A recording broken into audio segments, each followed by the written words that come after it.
Karen conflict, Second World War and its aftermath.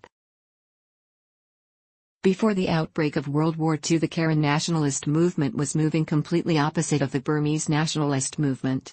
The Karen were imagined to be Christian and loyal to Britain. The Burmese nationalist movement was anti-imperialist and Buddhist.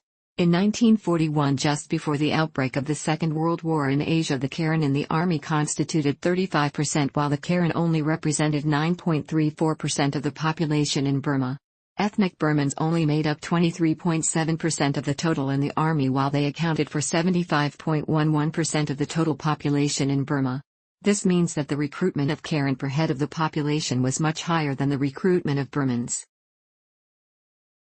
Japanese occupation. The invasion of the Japanese army in Burma in 1942 was the start of a destructive period for Burma's people and its institutions. To control the country, the Japanese allowed a Burmese Independence Army, BIA, to be formed. It was the first time in Burma's history that a specific Burmese national army was formed.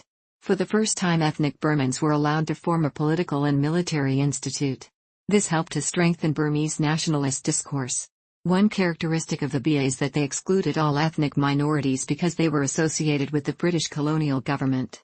The first Karen battalion was only established in 1943. The establishment of the BIA was to have a big influence on Burma's future, since the war in Burma was fought along ethnic lines.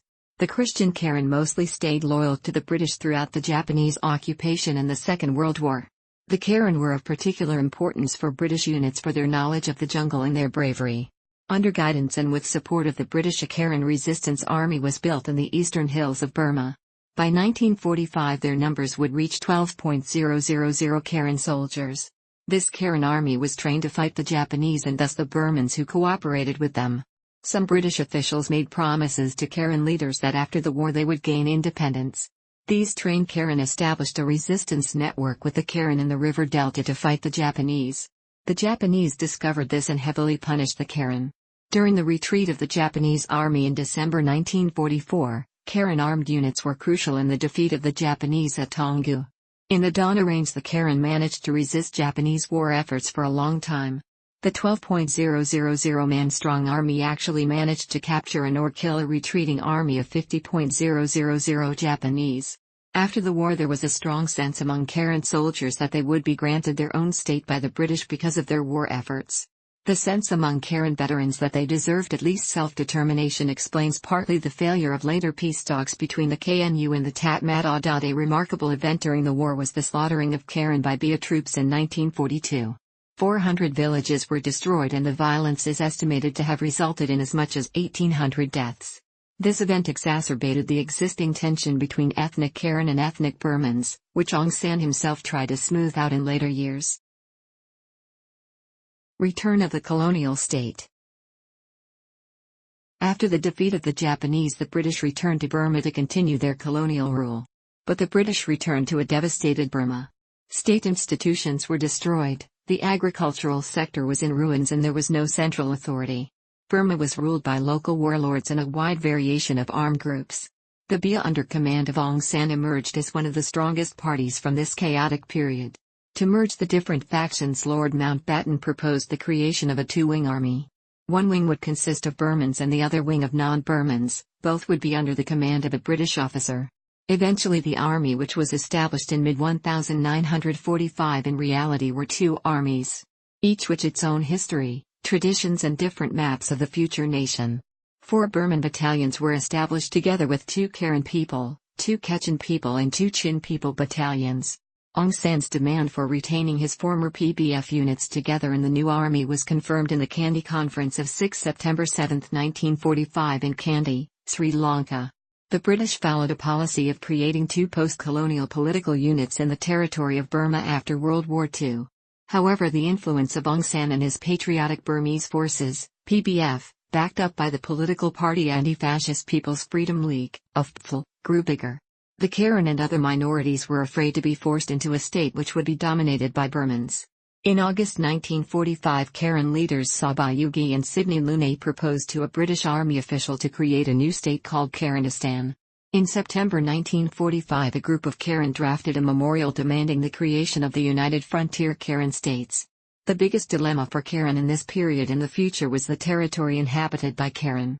Mary Callahan, an expert on Burmese Tatmadaw history, writes, however, some combination of confidence, due to their experiences in pre-war and wartime Western institutions, and fear of mistreatment by the Burman majority kept Karen leaders in the army and in the society from moving toward a compromise with the IFPL.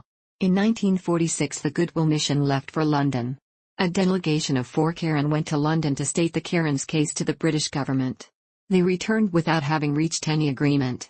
One reason for this might be the rise of other ethnic demands from the Kachin, Chin and Shan people.